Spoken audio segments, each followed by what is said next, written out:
Hello friends, today we are going to discuss the exceptions of the consideration.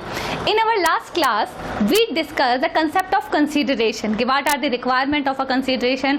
Consideration के लिए क्या क्या चीज़ें या प्रतिफल के लिए क्या क्या चीज़ें आवश्यक हैं, उसके आवश्यक तत्व क्या हैं. तो हमने consideration में जैसा कि हमने देखा कि consideration के लिए दो पार्टीज में से एक the person who is the promiser, उसकी इच्छा पर कोई काम किया जाता है और उसके लिए जो consideration दिया जाता है वो promisee के द्वारा या किसी अन्य व्यक्ति के द्वारा दिया जा सकता है. ये वर्तमान में, भूत में या भविष्य के लिए हो सकता है. तो इसलिए अब जो उसके बाद हमने इसी में प्रिविटी ऑफ कॉन्ट्रैक्ट से रिलेटेड जो रूल्स थे वो हमने पढ़े थे. Now we are going to discuss the exceptions of the consideration. Basically when we are talking about the Indian law of contract, उसमें एक्सेप्शंस दिए गए हैं, 3 एक्सेप्शन जो कि section 25 clause 1, section 25 clause 2 and section 25 clause 3 में दिए गए हैं. ये तीनों कंसीडरेशन या प्रतिफल के अपवाद हैं. इसका मतलब कि जनरली वी डिस्कस कि to make a contract consideration is an essential element. Okay, कि जब तक कोई एसेंशियल एलिमेंट के तौर पे या हम कह सकते हैं कि कोई कॉन्ट्रैक्ट में एंटर होते हैं तो वहाँ पर हमेशा कोई ना कोई प्रतिफल होना आवश्यक है. लेकिन लॉ ऑफ कॉन्ट्रैक्ट में 3 जगह ये चीज़ें मेंशन की गई हैं सेक्शन 25 में कि कहाँ कहाँ बिना कंसीडरेशन के भी कोई कॉन्ट्रैक्ट हो सकता है. तो इसमें पहला अपवाद जो दिया गया है which is promise due to natural love and affection, कि जहां कोई प्रॉमिस किया गया है the two parties entered into a contract due to love and natural affection and there is no consideration, such contract is valid. कि जहां पर नैसर्गिक प्रेम एवं स्नेह के कारण कोई दो पार्टीज किसी कॉन्ट्रैक्ट में एंटर होती हैं और एक बंदा किसी दूसरी पार्टी को कुछ चीज देता है, ट्रांसफर करता है, अग्रीमेंट देने का एग्रीमेंट करता है, करार करता है, संविदा करता है, वहां पर अगर कोई प्रतिफल नहीं दिया जाता उसके बावजूद भी वह कॉन्ट्रैक्ट वैलिड माना जाएगा. तो ये पहला अपवाद है. इसमें एक लीडिंग केस है Rajlakshmi Devi versus Bhootnath Mukherjee. What happened in this case, due to the disagreement or the dissatisfaction with each other, the husband and wife, there were lot of quarrels between them and the wife asked certain kinds of maintenance. It was just a discussion between the husband and wife, and husband said yes, I cannot live with you and I'm not interested in living with you, so you can live in that house. Okay, the husband gave a particular house without any consideration. In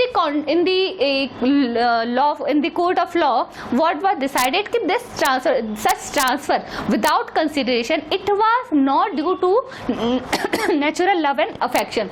एक case में कि जहाँ पर husband और wife के बीच में बहुत ज़्यादा झगड़े हुआ करते थे और वाइफ ने रहने के लिए जगह की डिमांड करी अपने हस्बैंड से और हस्बैंड ने ये लिख के दे दिया कि यस कि मैं तुम्हारे साथ नहीं रह सकता हूँ, तुम उस मकान में, मेरा ये मकान है, तुम उसमें रह सकती हो, I am just giving this house to you, you can live in that house, but such transfer was without consideration. तो यहाँ पर कोई कंसिडरेशन वाइफ के द्वारा पे नहीं किया गया था, इसलिए यह contract natural love and affection के अंतर्गत नहीं आ सकता था, क्योंकि यहाँ पे जो ट्रांसफर या जो संपत्ति दी गई थी, जो कॉन्ट्रैक्ट में पार्टीज एंटर हुए थे, वो एंटर होना it was completely based on the quarrel between them. Okay, and disagreements between them, not due to love and affection. तो कोर्ट ने माना कि it is not the exception of the concept of consideration, उसे नहीं माना गया था. तो जहां पर नैसर्गिक प्रेम और स्नेह के कारण दो पक्षकार किसी संविदा में अंतरित होते हैं, प्रविष्ट होते हैं, वह संविदा वैध संविदा मानी जाती है.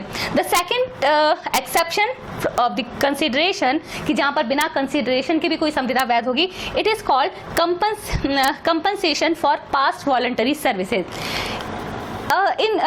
Here I'm talking about the past services. Okay, generally कि something is done, कि एक बंदा आपके पड़ोस में बहुत बीमार है, ठीक है ना, एक उसका पड़ोसी बहुत उसकी सेवा करता है उस बीमार बंदे की, और जब वो बंदा ठीक हो जाता है उसको किए गए काम के लिए कोई गिफ्ट देता है या गिफ्ट देने का प्रॉमिस करता है, ठीक है.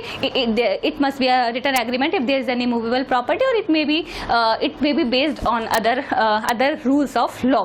ओके, कि अगर सपोज कि मैं बहुत बीमार हूँ, मेरी सेवा एक मेरे पड़ोसी के द्वारा, एक लड़की के द्वारा की जाती है और मैं ठीक होने पर उसकी सेवाओं से खुश होकर मैं उसे कोई मकान देती हूँ, गिफ्ट करती हूँ, ओके, ट्रांसफर करती हूँ, and I am transferring that particular house, particular immovable property due to her past services, okay, which were provided by her to me. So without she is not paying anything now at the time of the contract, but such contract is valid कि I am transferring that house in the name of that girl because of her services.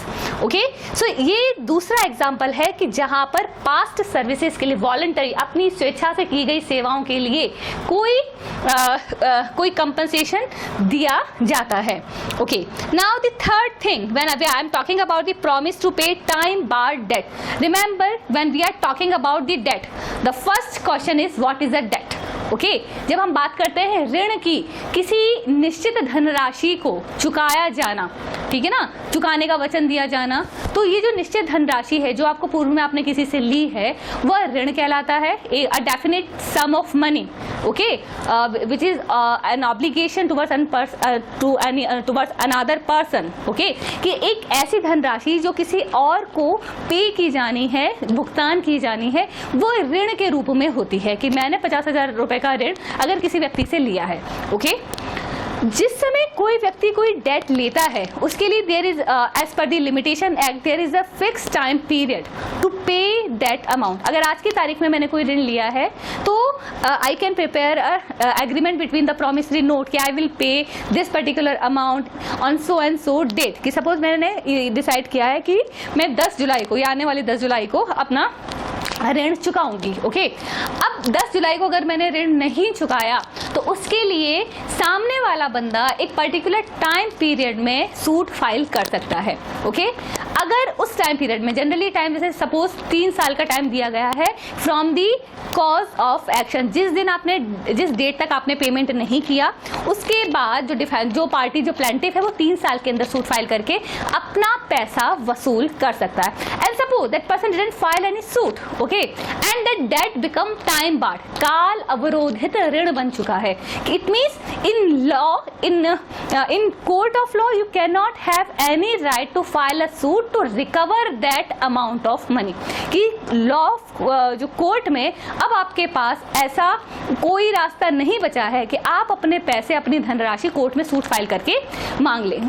Okay, क्यों? क्योंकि time barred हो चुका है कि आपके पास 3 साल का टाइम था, आपने उस समय में अपना सूट फाइल करके पैसे क्यों वसूल नहीं किए. Why you didn't recover your money. Okay, that's why the debt become the time barred. तो उस समय में अगर वो बंदे के पास राइट था और वो बंदा ने सूट फाइल करके पैसा नहीं वसूला, ओके, तो that's why the debt become the time barred date.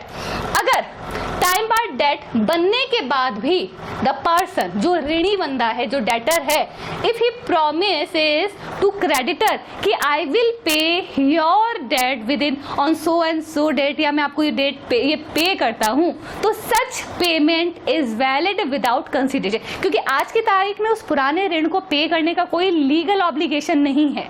Today that person is not having any legal obligation to pay that amount. Okay, तो आज की तारीख में अगर वो ऋण पे किया जाता है तो बिना कंसीडरेशन के भी वह वैलिड माना जाएगा. So under section 25 clause 1, clause 2 and clause 3, these 3 clauses are talking about the contract without consideration are valid. The first is due to the natural love and affection, second is compensation for past voluntary services, and third is time barred debt. At the same time remember, इसके अलावा हम law of contract में आप आगे देखेंगे कहाँ बिना consideration के कोई कॉन्ट्रैक्ट वैलिड हो सकता है. तो जब हम एजेंसी, जो पार्टीज के बीच में अभिकरण के बारे में जब हम पढ़ेंगे तो अभिकरण या एजेंसी वाले चैप्टर में भी कि किसी एजेंसी को क्रिएट करने के लिए कंसिडरेशन जरूरी नहीं है.